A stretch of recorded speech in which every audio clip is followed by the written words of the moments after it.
বিষ্ণু বলেছেন উনজুরু ইলা মান হুয়া আসফালা মিন, তোমার চেয়ে যে খারাপ আছে ওর দিকে তাকাও।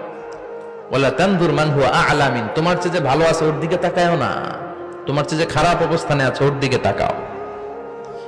অনেকে নিজের অবস্থান নিয়ে সুখী না, এরকম আছে না নাই?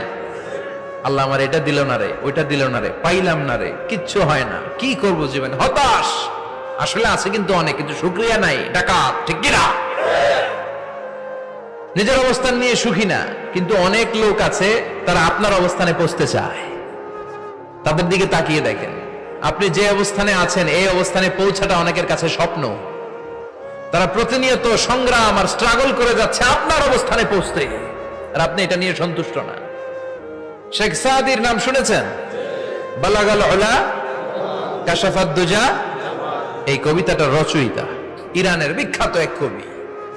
উনি একবার আর্থিক সমস্যার মধ্যে দিয়ে সময় কাটাচ্ছেন, টাকা নাই, পয়সা নাই, পায়ে দেওয়ার মতো জুতা নাই। উনি খুব দুঃখ পেলেন, হায় রে, আমি ইরানের এত বড় কবি, আমার পায়ে দেওয়ার মতো জুতা নাই।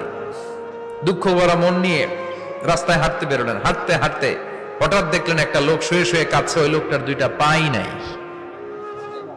পাই নাই। উনি সেজদায় পড়ে গেলেন, আল্লাহর কাছে ক্ষমা চাইলেন, আল্লাহ অনেক দিয়েছো, শুকর আলহামদুলিল্লাহ।